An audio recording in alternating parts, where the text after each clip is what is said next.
안녕하십니까. 이제 막 마흔이 된 남자입니다. 저는 부유한 집안에서 태어나 온갖 지원과 많은 사랑을 받고 자랐어요. 외아들이라 조부모님과 부모님 밑에서 잘 배우면서 컸죠. 유년 시절부터 개인과에다 모다해서 교육을 받았으니 또래보다 공부를 잘하는 건 당연한 일이었어요. 그리고 제가 부모님께 칭찬을 들으려고 길을 쓰고 공부했던 것 같습니다. 10살이 될 무렵 부모님은 사업과 제 교육을 위해 미국에 이민을 결정하셨습니다. 더 넓은 세상에서 많은 걸 보며 자라길 바라셨답니다.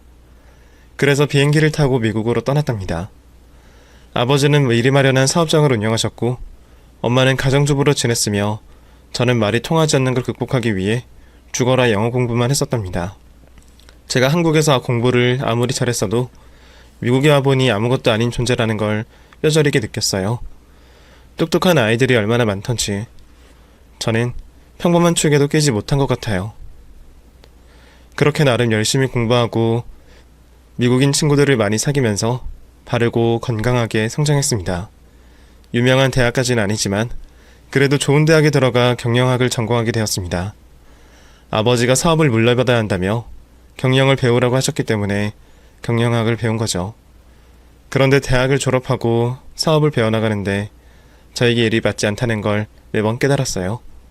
사업하는 사람은 생각도 깊어야 하고 남들을 배려하는 게 커야 했는데 저는 매일매일이 사람들 때문에 스트레스가 심했답니다. 결국 사업에 적응하지 못한 저는 한국으로 떠나기로 결정했습니다. 부모님 기대에 부응하지 못해 죄송하긴 했지만 제 힘으로 성공하는 걸 보여드리고 싶어 부모님 품을 떠나기로 한 거죠. 그래서 29에 한국으로 20년 만에 돌아왔답니다. 강산이 두 번 바뀐 한국은 제가 떠났을 때와 많이 달랐습니다. 이곳에서 어떻게 성공을 할 수 있을까 거듭 고민하다가 접근하기 쉬운 영어를 떠올렸습니다. 외국인들이 한국에서 강의를 하며 돈을 버는 걸 잘 알고 있었기 때문에 한국어와 영어 모두 일취월장하게 잘하는 저에게 딱이겠다 싶더라고요. 그래서 이력서를 써서 직접 학원들을 돌며 저를 소개했습니다.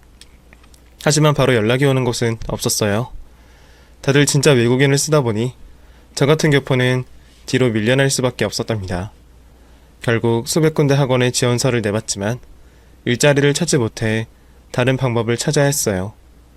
많은 학생들이 학원을 가지 않고 온라인으로 강의를 듣는다는 걸 알게 되어 온라인 강사라는 걸 해보려고 또다시 수십 군데 사이트에 지원서를 냈습니다. 그리고 딱 한 군데에서 연락이 왔어요. 한번 테스트용으로 강의 영상을 찍어 올려보자고 제안하더군요. 저야 찬밥 더운 밥을 가릴 때가 아니었으니 감사하다는 말을 수십 번 하고 영어 강의 영상을 찍게 되었습니다. 약간 긴장이 되긴 했지만 남들 앞에 서서 말하는 걸 좋아했던 저는 1시간 동안 쉬지 않고 떠들었습니다. 잘 마무리해서 며칠 뒤 제 강의 영상이 사이트에 올라가게 되었는데 시작부터 대박이 터지고 말았습니다. 학생들이 이렇게 기괴하고 웃기고 재밌는 강의는 처음이라는 말을 많이 했고 이해가 쏙쏙 잘 된다면서 제 강의를 더 듣고 싶다고 요청이 쇄도했답니다. 그래서 저는 고정적으로 수업하는 온라인 강사로 자리를 잡게 되었어요. 영상은 모두 결제를 하고 봐야 했기 때문에 조회수에 따른 보너스로 수입이 결정되었답니다. 첫 달에는 300만 원을 받았는데 6개월 정도가 지나자 한 달에 1000만 원이 넘는 월급을 받았습니다. 불과 30살의 나이에 이룬 성과였죠.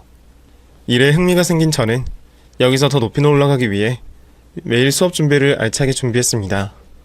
어떻게 하면 더 쉽고 재밌을지 연구하면서 말이죠. 덕분에 제 시간은 온통 공부로 가득했고 별다른 일이나 사건은 없었습니다. 그렇게 8년의 세월을 보냈더니 제 곁에는 아무도 없었어요.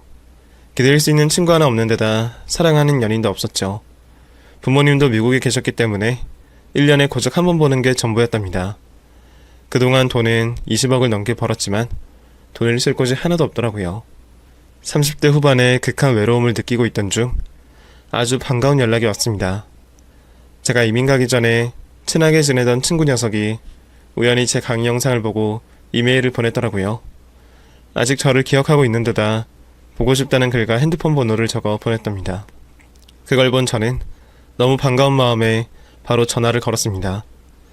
아주 오랜만이지만 친구의 말투와 분위기를 그대로 느낄 수 있어서 모처럼 추억을 회상하게 되었죠. 저희는 1시간 가까이 통화를 하고 나서 조만간 만나기로 했어요. 같이 밥도 먹고 술도 마시자고 약속하고 전화를 끊었답니다. 그렇게 일주일 뒤에 친구와 제가 시간을 맞춰서 만나게 되었어요. 근 30년 만에 얼굴을 보게 되었죠. 이윽고 카페 안으로 들어온 남자가 제게 인사를 했답니다. 정원아, 나야 나 현수. 아, 야, 이게 얼마 만이야? 어? 네가 현수라고? 어릴 때 코찔찔이 현수가 이렇게 신사가 된 거야? 아, 이것 좀 오래 살고 볼 일이네. 어릴 땐 그랬지. 너도 만만치 않았어 임마. 야, 근데 너 요즘 잘 나가더라? 어? 인터넷 강사로 이름을 휘황찬란하게 날리고 있던걸? 아이, 잘 나가긴 그냥 열심히 살고 있는 강사일 뿐이지. 현수, 너는 지금 뭐하고 있어? 겉으로 보아니 뭐 너도 엄청 잘 나가는 것 같은데? 아, 난 그냥 작게 사업하고 있어. 근데 여기저기 치고 들어오는 사람들 때문에 간당간당하다. 어쨌든 이렇게 다시 만나니 엄청 반갑다. 어? 친구야, 우리 바로 한잔하러 가자. 얘기하기를 이런 카페에서 하는 건 좀 그렇잖아. 그래 친구야, 나가서 한잔하자. 그래서 저희는 30년 만에 제 어릴 적 추억을 안주 삼아 술잔을 기울였습니다. 얼마나 많이 마셨던지 머리가 지끈지끈 아플 정도로 들이부었답니다. 저는 친구라는 존재를 하도 오랜만에 만났더니 하지 않아도 될 말을 했습니다. 현수야, 아, 나 외로웠다. 응? 친구들은 죄다 미국에 있어서 보지 못하고 있지. 사귀는 여자도 없다. 그동안 한국에서 혼자 많이 힘들었다고. 그랬냐? 야, 그럼 앞으로 저랑 자주 만나자. 어? 우리가 30년이 넘는 공백을 깨고 만난 친구 아니겠냐? 고민이 있거나 힘든 게 있으면 나한테 얼마든지 털어놓으라고. 아, 근데 너 사귀는 애인 없어? 허우대는 멀쩡한 놈이 여태 사귀는 여자가 없는 거야? 글쎄다, 먹고 살기 바빠서 그런가? 아니지, 매력이 없어서 그런 것 같다. 야, 너 정도면 준수하지 마. 안 되겠네, 내가 소개팅 해줄까? 잘 아는 동생이 있는데 얼굴도 예쁘고 성격도 야무지고 현명한 애야. 아, 그렇게 괜찮은 여자면 네가 만났지 왜 날 소개해주냐? 야, 나는 만나는 여자가 따로 있지 임마. 내후년쯤에 결혼할 여자가 있다고. 그래? 그럼 나 소개해줘. 외로워서 옆구리가 싫으니까 빨리 만나게 해주라. 그래서 저는 며칠 뒤에 친구 현수가 소개해준 여자를 만나게 되었습니다. 카페 안을 들어오던 그녀의 첫모습은 긴 생머리를 날리며 걸어왔는데 마치 하늘에서 내려온 선녀 같았습니다. 얼굴이 얼마나 예쁘던지 제 인생 38년 동안 본 여자 중에 가장 아름다웠답니다. 제 앞에 다가와 눈웃음을 지으며 자리에 앉자 제 심장은 매우 빠르게 뛰기 시작했습니다. 안녕하세요. 김정훈이라고 합니다. 반가워요. 이지수예요. 현수 오빠한테 이야기 많이 들었어요. 듣던 대로 미남이시네요. 정말요? 이런 미인한테 칭찬을 들으니 엄청 떨리네요. 인터넷 강사라면서요? 과목이 영어라고 했던가요? 네. 제가 유일하게 잘하는 게 영어거든요. 10살 때 미국에 건너가서 쭉 살아서 영어 하나는 잘합니다. 어머, 그럼 저 영어 좀 가르쳐주세요. 제가 일은 열심히 잘하고 있는데 머리가 영 좋지 않아서 영어는 아예 한마디도 못하거든요. 저 도와주실 거죠? 네? 그럼요. 날마다 가르쳐 드릴게요. 그렇게 첫눈에 반한 지수씨와 소개팅을 성공적으로 마치고 애프터 신청의 승낙을 받았습니다. 그리고 두 번째 만남에서 사귀자는 고백을 해서 저와 지수씨는 연인이 되었답니다. 미국에서 대학 생활할 때 여자를 사귄 이후로 처음이었죠. 저희는 빠른 속도로 깊은 사이가 되었습니다. 서로의 집에서 잠을 자기도 했고 영어를 가르쳐주기도 하고 여행도 자주 다녔죠. 저는 지수씨가 제 인생의 마지막 여자면 좋겠다는 생각을 수백 번을 한 것 같습니다. 제가 못난 건 아니지만 과분한 정도로 아름다운 여자였으니 절대 놓치면 안 된다는 생각을 했던 것 같아요. 그러던 어느 주말에 지수와 데이트를 하려고 지수 집 앞으로 찾아갔는데 어떤 남자와 포옹을 하고 있는 겁니다. 저는 가슴이 철렁이며 숨을 제대로 못 쉬었어요. 저 아닌 다른 남자와 스킨십을 하고 있는 걸 보니 바람이 난 게 분명해 보였죠. 흥분한 저는 차에서 내려 두 사람에게 다가갔습니다. 그런데 지수를 안고 있던 남자는 제가 잘 아는 사람이었습니다. 현수야, 네가 여길 왜... 그리고 지수를 왜 안고 있었던 건데? 그러자 현수와 지수는 바로 떨어지더라고요. 현수는 두 손을 들어 올리며 오해하지 말라고 하더군요. 정훈아, 나랑 지수가 오랫동안 남매처럼 지내서 그런 거야. 지수 부모님이 살아계셨을 때 우리 부모님과 친하게 지내셨거든. 아, 그래? 그래도 남자친구인 내가 있는데 네가 지수를 품에 안는 건 좀 그렇다. 다음부터는 포옹 말고 악수 같은 거로 인사해줘. 어? 그래, 미안하다. 기분 나빴다면 사과할게. 미안해, 정훈아. 아니야, 괜찮아. 나는 지수가 바람난 줄 알고 가슴이 철렁했는데 다행히 정훈이 너라서 다행이다. 그럼 지수는 내가 데리고 가도 되지? 오늘 좋은 데 가서 데이트하기로 했거든. 나중에 소주 한잔 하자, 친구야. 그렇게 오해를 풀고 지수를 제 차에 태워 드라이브를 시작했습니다. 그런데 현수가 왜 지수 집 앞에 왔는지 궁금해서 물어봤어요. 지수야, 현수가 왜 너희 집 앞에 온 거야? 혹시 너희 집에서 논 거야? 아니. 현수 오빠 어머님이 김치를 하셨는데 나한테 가져다 주라고 하셨나봐. 그래서 김치 주러 잠깐 들른 거야. 그리고 오빠, 현수 오빠는 진짜 친오빠 같은 사람이니까 괜히 오해하지 마. 알았지? 그래. 네가 하는 말은 다 믿어. 그럼 오늘 신나게 놀아볼까? 지수는 제가 현수에게 충고한 것 때문인지 데이트하는 내내 표정이 좋지 않았습니다. 친오빠 같은 사람을 의심했으니 그럴 만도 했죠. 그래도 다음날이 되자 바로 밝은 표정으로 돌아왔고 저희의 연애는 똑같이 화끈하고 달콤하게 이어졌습니다. 만난 지 2달 정도밖에 되지 않았는데 제 인생을 통틀어 가장 행복한 시간의 연속이었답니다. 마음은 지수에게 청혼을 하고 싶었는데 너무 이른 고백이라 시간을 더 기다리기로 했습니다. 괜히 부담을 줬다가 싫다고 떠날지도 모르니 꾹꾹 참았죠. 그런데 예상치도 못한 사건이 터지는 바람에 저희 둘 사이는 연인 사이를 그만둬야 했답니다. 지수가 넉나간 얼굴로 저를 찾았는데 눈에는 눈물이 그렁했고 뭔가를 쥔 두 손은 바들바들 떨고 있었어요. 오빠, 나 어떡하면 좋지? 임신이래. 벌써 4주가 됐다더라? 그동안 아무것도 모르고 있다가 오늘 아침에 체한 것 같아서 병원에 갔더니 아이를 가졌대. 지수는 제가 아이 낳는 걸 싫다고 말할까봐 두려웠는지 바짝 긴장한 상태였습니다.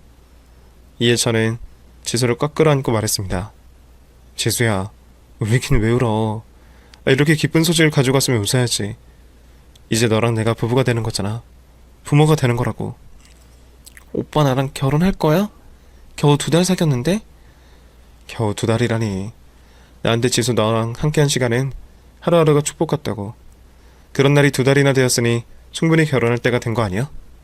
그리고 너에게 언제쯤 청혼을 해야 적당할지 고민하고 있었다고. 그런데 이렇게 임신 소식을 전하니 바로 말할 수 있겠다. 지수야, 나랑 결혼해줘. 네가 임신을 했건 안 했건 넌 나의 평생 동반자야. 오빠 고마워. 난 오빠가 날 버리면 어쩌나 걱정했는데 이렇게 받아줘서 진심으로 고마워. 그렇게 지수가 임신한 덕분에 저희 두 사람은 결혼을 결정하게 되었습니다. 그래서 전 결혼식을 어디서 올릴지부터 물어봤습니다. 지수야, 우리 어디서 결혼식을 올릴까? 우리 부모님이 계신 미국은 어때? 아니다. 거기 가면 지수 네 친구들이 거의 오지 못하겠지? 그냥 한국에서 올리자. 오빠, 우리 결혼식을 꼭 해야 돼? 난 부모님도 돌아가셨고 올 사람이 거의 없어. 그리고 오빠도 한국에서는 부를 사람이 거의 없잖아. 그냥 우리 살림만 차려서 살면 안 돼? 아무리 그래도 웨딩드레스는 입어봐야지. 지수 너는 세상에서 가장 아름다운 여자이기 때문에 엄청 빛날 거야. 아니야. 난 그런 거에 관심 없어. 오직 오빠만 내 앞에 있으면 된다고. 지금 내가 비행기를 타고 미국에 갈 상황이 안 되니까 아이를 낳고 오빠 부모님 만나 뵙고 웨딩 촬영 정도만 하자. 나는 그거면 만족한다고. 그래 뭐 지수 네 생각이 그렇다면 그래야지. 좋아. 그럼 나중에 아이 나오면 미국에 가서 우리 부모님께 인사드리자. 손자도 보여드리고 말이야. 그래서 제가 할 결혼 준비는 신혼집을 알아보는 거였습니다. 그동안 한국에서 벌어둔 돈이 많았기 때문에 지수가 마음에 들어하는 아파트를 쉽게 계약할 수 있었습니다. 그리고 혼수는 지수가 마련하지 못할 것 같다며 사과와 해명을 했답니다. 오빠, 나 모아둔 돈이 거의 없는데 어떡하지? 부모님이 돌아가시고 이모가 줄곧 나를 키워주셨다고 말했었잖아. 지금 이모가 암투병 중이신데 내가 수술비랑 입원비를 모두 부담해서 가진 게 없어. 미안해. 뭐? 이모님이 아프셔? 아니 암이라니. 언제 수술을 하신 거야? 왜 나한테 말하지 않았어? 오빠 만나기 전부터 아프셨어. 그런데 수술이랑 항암 치료를 잘 받으셔서 며칠 전에 퇴원하셨어. 괜히 걱정할까봐 말하지 않았지.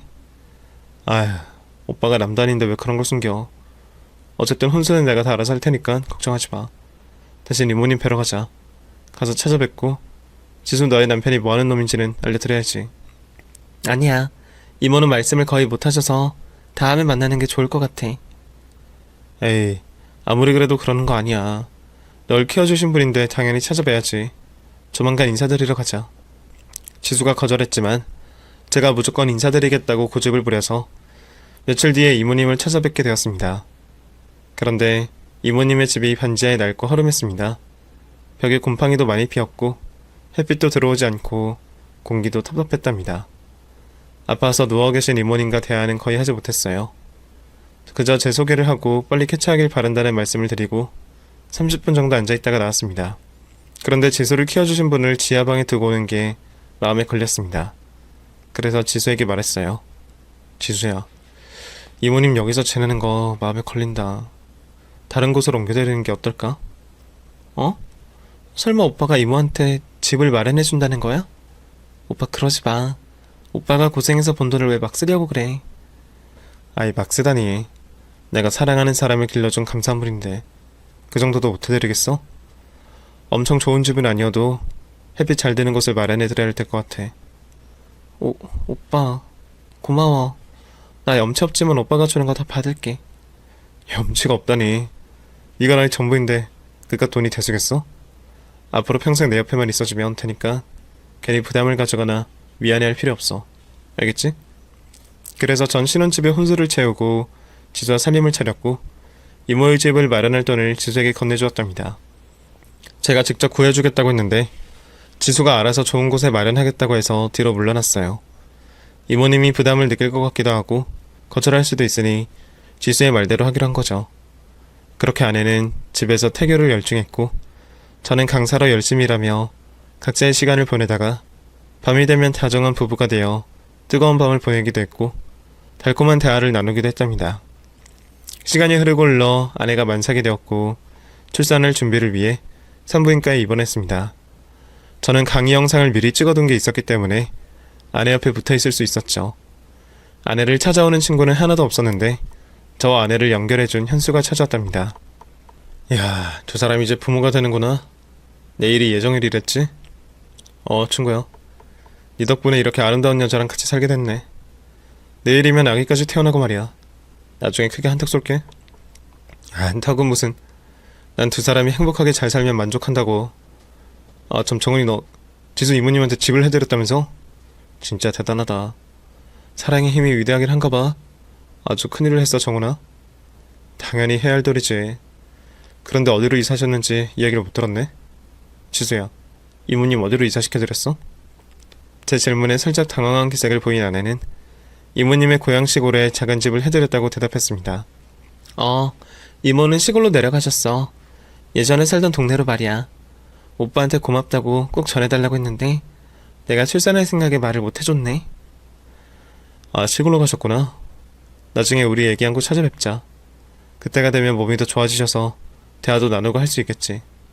현수 덕분에 많은 대화를 나누었고 아내가 긴장을 풀 수 있었습니다. 조금 더 시간이 지나자 현수가 바쁘다며 다음에 애기랑 같이 만나기로 약속하고 떠났습니다. 이튿날 아내에게 진통이 찾아오기 시작하면서 분만실로 들어갔습니다. 저도 따라 들어가려고 했는데 아내가 혼자 가게 해달라고 해서 어쩔 수 없이 밖에서 출산하기를 기다렸습니다. 그런데 뱃속의 아들이 쉽게 나오지 않아 10시간 넘게 진통이 이어졌습니다. 아내는 분만실에서 저는 문 밖에서 아이가 빨리 태어나길 두 손 모아 기다렸답니다. 이윽고 응애 소리가 나면서 드디어 아들이 태어났다는 걸 알게 되었고 곧 품 안에 아들을 안게 되었습니다. 아내를 닮아 어찌나 잘생기고 예쁘던지 감격해서 눈물이 절로 나왔답니다. 이렇게 예쁜 아기와 사랑스러운 아내와 평생 함께 살 수 있다는 것에 진심으로 감사했습니다. 그리고 다음날부터는 저는 강의 때문에 하루 종일 붙어있을 수 없어 병원과 일터를 바쁘게 오갔습니다. 차일째 되는 날 강의 차량이 생각보다 빨리 끝나서 병원에 허겁지겁 달려갔는데 그 앞에서 현수와 마주쳤답니다.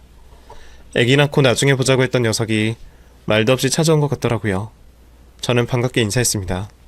현수야, 여긴 어쩐 일이야? 우리 애기 보러 온 거야?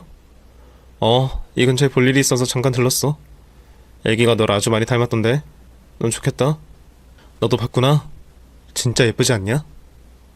근데 왜 벌써 가? 들어가서 더 놀다 가. 아니야, 빨리 가봐야 돼. 진짜 볼 일이 있어서 잠깐 들른 거야. 근데 현수는 가겠다고 하더니 무슨 할 말이 있었는지 뜸을 들이더라고요. 응? 뭔데? 왜 뜸을 들여? 말해봐. 그게 말이야. 사실은 내가 지수랑 친남매 같아서 너한테 귀띔을 해주는 거라 생각하고 들어줘. 지수한테 빚이 조금 있어. 예전에 이모님이랑 같이 장사를 하다가 망했는데 그 많은 빚을 아직도 갖고 있는 모양이야. 난 지수가 너한테 진작 말해서 다 갚은 줄 알았는데 전혀 아니더라고. 지수한테 빚이 있다고? 식당을 하다가 망한 건 또 처음 듣네. 빚이 얼마나 있는 건데? 그게 뭐 처음에는 2억 정도 있었는데 돈 빌린 곳이 사채라서 이자가 원금만큼 불어났다고 하네. 거의 뭐 4억을 갚아야 한다고 하더라. 뭐 4억? 그렇게나 많이? 알았어. 일단 말해줘서 고마워, 현수야. 그 빚은 내가 해결해 보도록 할게. 내가 괜한 소리를 한 건 아닌지 모르겠네. 난 진심으로 두 사람이 걱정 근심 없이 잘 살길 바래서 하는 말이니까 기분 상하지 않았으면 좋겠어. 기분이 왜 상하겠어. 오히려 솔직하게 말해줘서 고맙다고. 그래, 너 오늘 바쁘다고 하니까 이만 가봐. 나중에 소주 한잔 하자고. 그렇게 현수를 보내주고 아내에게 가서 물어봤습니다. 빚에 대한 이야기가 진짜인지 말이죠. 그러자 아내는 불같이 화내며 현수에게 전화를 해서 따지겠다고 하더군요. 쓸데없는 말을 해서 저를 신경 쓰이게 했다면서 말이죠. 하지만 제가 두 팔로 막으면서 겨우 말렸고 사채 빚은 제가 갚아주겠다고 말했답니다. 지수야, 우리 이제 부부잖아? 이젠 숨기는 거 없었으면 좋겠어. 내가 다 갚아줄게. 그러니까 사채업자 전화 불러. 오빠 진심이야? 또 이렇게 오빠한테 큰 빚을 지라고? 아니야, 내가 이러면서 충분히 갚을 수 있으니까 오빠는 빠져. 고집 부리지 마. 넌 이제 애기 엄마야. 육아에 전념해야 된다고. 나 능력 있는 남자야. 널 빚에서 해방시켜주고 편하게 살게 해주고 싶어. 얼른 사채업자 전화번호 눌려봐. 제가 무조건 갚겠다고 고집을 부렸더니 이내 한숨을 쉬며 제 핸드폰에 사채업자 전화번호를 눌러주었습니다. 그리고 밖으로 나가 전화통화를 하고 만나기로 했죠. 이튿날 사채업자 사무실로 가서 아내가 쓴 차용증을 봤더니 진짜 4억의 빚이 있더군요. 그 자리에서 바로 돈을 이체해주고 깔끔하게 끝내고 병원으로 돌아갔습니다. 아내는 어떤 말로도 부족하지만 고맙고 사랑한다며 저에게 감사 인사를 했답니다. 며칠 뒤 아내와 아기는 병원 옆에 있는 산후조리원으로 옮겼습니다. 제가 가장 비싸고 좋은 VIP실을 마련해서 편하게 조리할 수 있었어요. 여전히 저는 일과 병원만 오가며 하루하루를 바쁘게 보냈답니다. 며칠 새 아들은 머리카락이 새까맣게 자랐고 이목구비도 아내처럼 뚜렷해졌습니다. 다행히 제 얼굴을 닮진 않았죠. 저는 어여쁜 아들을 어루만지며 아내를 보고 말했습니다. 지수야, 진짜 수고했어. 그리고 고마워. 이렇게 예쁜 아들을 낳아줘서 말이야. 내가 더 고맙지. 오빠가 나한테 해준 걸 생각하면 너무 고마워서 눈물이 나와. 오빠, 내가 앞으로 정말 잘할게. 그래, 서로서로 잘하면서 살자. 근데 지수야, 우리 이제 혼인신고랑 출생신고 해야지. 네가 애기 태어나면 혼인신고 하자고 했잖아. 그치. 그럼 당연히 두 가지 다 신고를 해야지. 그런데 급할 게 있나? 나랑 애기가 어디 도망가는 것도 아닌데 말이야. 천천히 하자고. 그래도 서류상으로 당신과 내가 부부라는 게 나았으면 좋겠어. 태어나면 바로 신고하자. 산후조리를 다 하고 태어난 하루를 앞두게 되자 자식이 생겼다는 게 훨씬 더 많이 실감이 났습니다. 책임져야 할 처자식이 있다는 게 얼마나 기쁘던지, 외로웠던 과거를 회상하며 지금의 삶이 얼마나 행복한지 다시금 깨달았습니다. 아내와 아기가 잠이 든 사이에 잠시 바람이나 쐬려고 조리원 밖을 나갔습니다. 휴게의자가 따로 있어서 편하게 앉아 시원한 바람을 맞았죠. 그런데 옆 의자에서 남자들이 하는 대화가 들렸습니다. 저는 생각도 못한 이야기를 나누고 있어 귀를 기울이게 되었죠. 한 남자가 출산한 아기와 자기 유전자를 감식 의뢰했다는 말을 하더라고요. 그러자 옆에 있던 남자 역시 자기도 빨리 유전자 검사를 해봐야겠다는 대답을 했답니다. 한국에서는 아이를 출산하면 유전자 검사를 하는 게 당연한 일인지 그 남자들에게 물어봤습니다. 저기 실례합니다. 제가 일부러 엿들은 건 아닌데 두 분의 대화가 들려서요. 제가 외국에서 살다 와서 잘 몰라서 하는 말인데 아이를 출산하면 유전자 검사를 받는 건가요? 제 질문에 한 남자가 친절하게 대답하더군요. 외국에서 살다 오셨구나. 요즘 유전자 검사는 기본적으로 해야 해요. 마누라가 바람 피워서 낳은 자식인지 짚고 넘어가야 하니까요. 네? 아저씨 아내가 바람을 피웠나요? 아니, 그 말이 아니라 설마라는 게 있잖아요. 이렇게 유전자 검사를 해서 자기 자식이 아닌 경우가 때때로 있어서 이혼하는 커플이 꽤 많아요. 요즘은 필수로 받는 거니까 댁도 받아보세요. 저는 아내를 믿습니다. 아내 몰래 어떻게 그런 짓을 할 수가 있어요. 그래도 확실한 게 좋은 거니까 받아봐요. 내 충고를 듣는 게 좋을 겁니다. 남자들은 저에게 유전자 검사를 꼭 받아보라는 말을 남기고 조리원 안으로 들어갔습니다. 저는 당연히 아내를 믿긴 하지만 남자들이 의례적으로 하는 일이라는 말에 설득이 되었습니다. 그래서 조리원 안에서 잠들어 있는 아내 몰래 아들의 머리카락 두 가닥을 뽑았답니다. 그리고 근처에 있는 대학병원 안에 유전자 센터를 찾아가 의뢰를 맡겼습니다.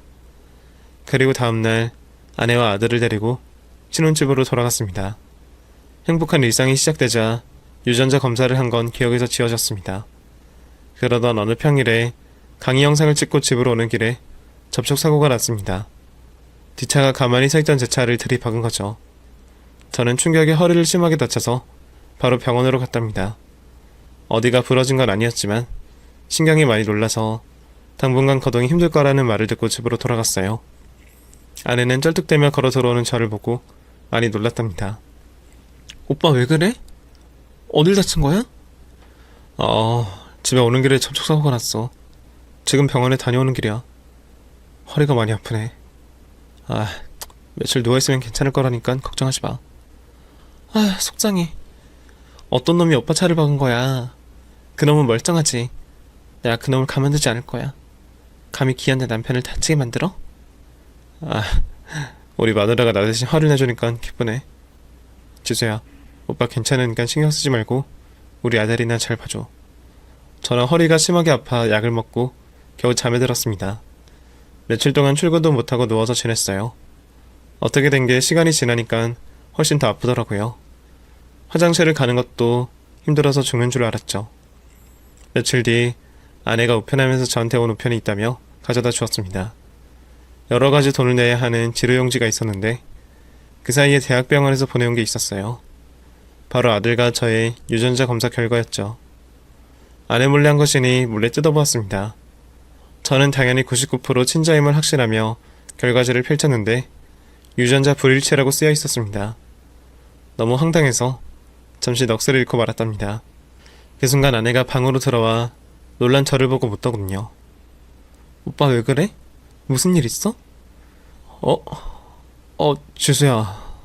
내가 얼마 전에 조리원 앞에서 남자들 조언으로 아들하고 나의 유전자를 의뢰했는데 친자 불일치로 나왔어. 이게 어떻게 된 거지? 뭐? 그게 정말이야? 우리 애기가 오빠 아들이 아니라고? 그럴 리가 없잖아. 내가 바람을 피운 것도 아닌데 이거 잘못 나온 거 아니야? 그건 아닌 것 같아. 여기 이름이랑 혈액형 다 나왔잖아. 아무래도 뭐? 산부인과에서 아기가 바뀐 것 같아. 맞아. 예전에 뉴스를 봤는데 아기가 다 똑같이 생겨서 바뀐 경우가 있다는 걸 본 적 있어. 아내는 깜짝 놀라며 대답했습니다. 뭐야? 우리 아기가 바뀌었다고? 어떻게 그런 일이? 오빠 아무래도 안 되겠어. 당장 산부인과랑 조리원에 찾아가서 확인을 해봐야겠어. 이런 일이 우리한테 생기네. 유전자 검사를 했으니 망정이지. 이게 아니었으면 남의 자식을 계속 키울 뻔했다고. 지수야, 내가 지금 거동이 불편하니까 혼자 다녀올 수 있겠어? 무슨 문제가 있으면 바로 전화해. 빨리 가서 우리 진짜 아들을 찾아올게. 아내는 아들을 안고 성급하게 나갔고 저는 초조해하며 아내의 연락을 기다렸습니다. 그런데 허리약을 먹고 났더니 몸이 나른해지면서 저도 모르게 깊은 잠에 들었습니다.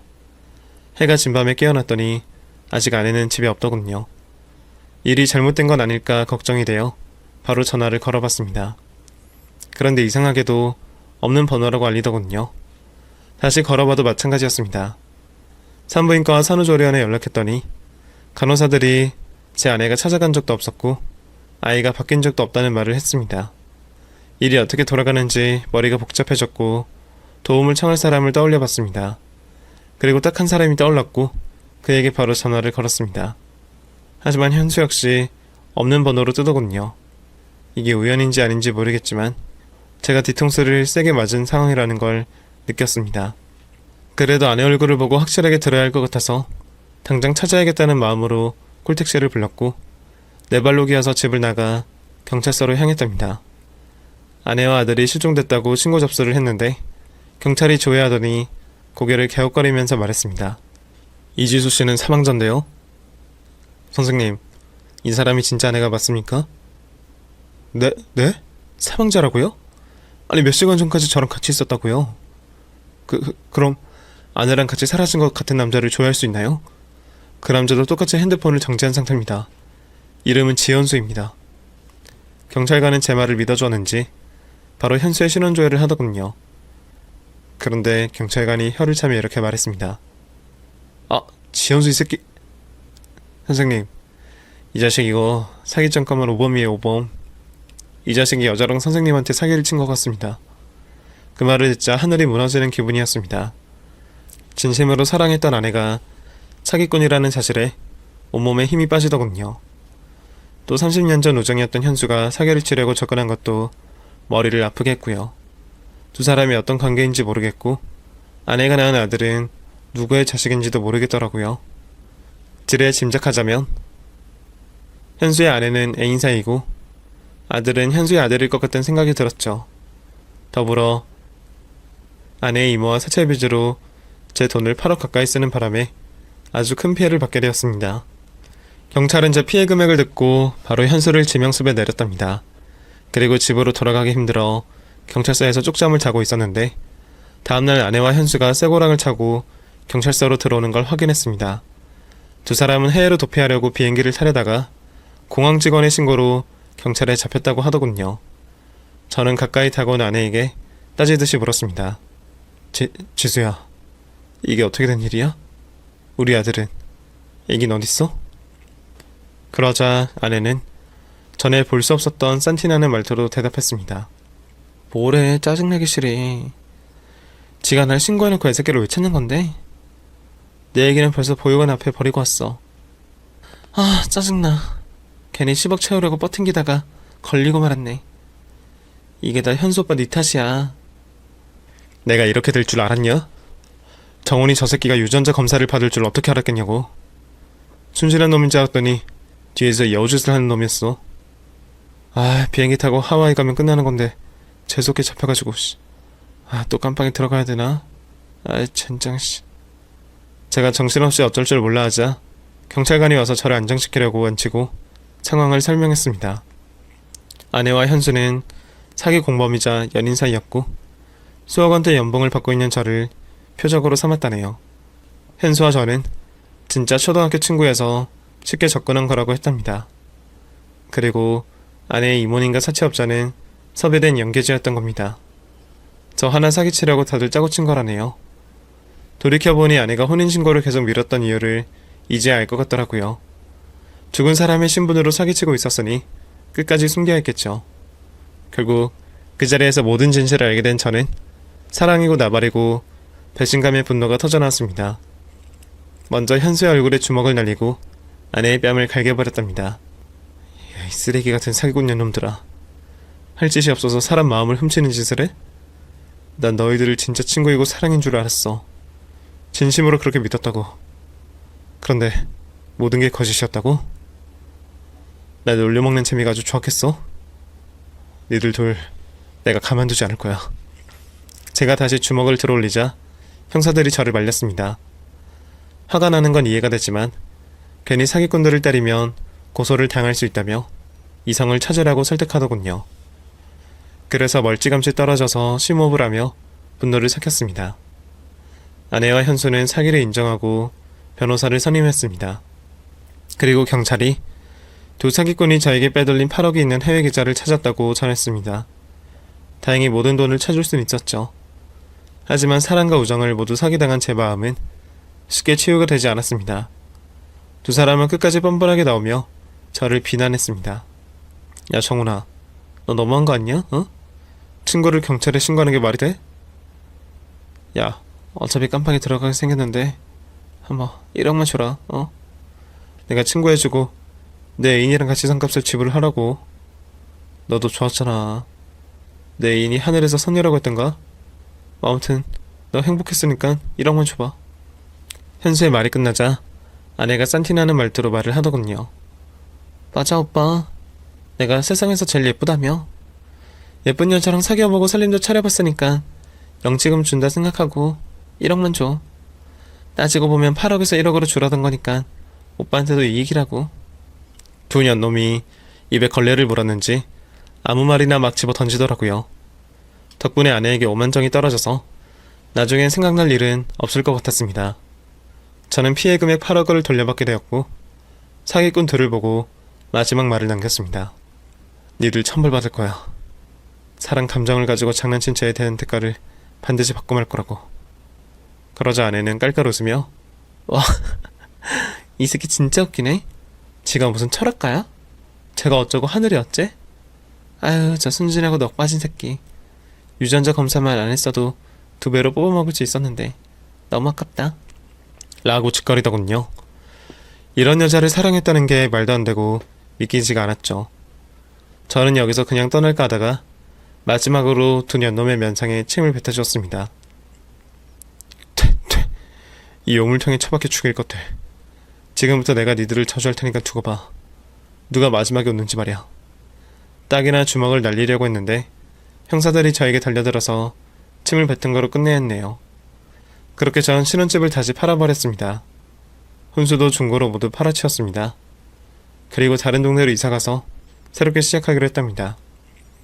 허리가 거의 다 낫게 되어 강의 영상을 다시 찍게 되었고 모든 게 원점으로 돌아가고 있었어요. 그런데 며칠 뒤 어이없는 소식들을 전해 듣게 되었습니다. 저에게 사기를 쳤던 아내가 교도소로 이송 중 차 사고가 크게 나서 그 자리에서 숨졌다고 합니다.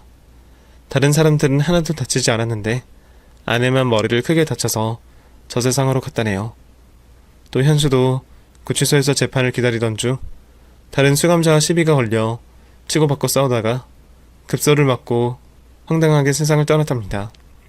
다시 생각해도 어이가 없고 황당한 죽음을 한 거죠. 제가 마음속으로 저주를 해서 이런 일이 생긴 것인지 아니면 하늘이 존재하고 있어 천벌을 내린 건지는 모르겠지만 정의 구현을 제대로 한 것 같아 다행이라고 생각했습니다. 두 사람은 다시 사람을 마음을 가지고 놀 수 없었으니 말이죠. 이 일을 당한 지 1년이 지난 지금의 저는 같은 강사로 일하는 여자와 사랑에 빠져 있습니다. 신분을 속이지도 않았고 빚이 있거나 저에게 돈을 요구하지도 않는 사람이에요. 올해 말이나 내년에 결혼할 계획을 가지고 있답니다. 이렇게 익명으로나마 재산을 털어놓으니 속이 시원하네요. 바보같이 사람을 믿었던 저를 비난하지 말아주시고 안타깝게 바라봐주시며 위로의 말씀을 전해주시면 좋겠어요. 그럼 저는 지금의 연인과 미래를 행복하게 살아보도록 하겠습니다. 사연 들어주셔서 감사합니다. 안녕히 계세요.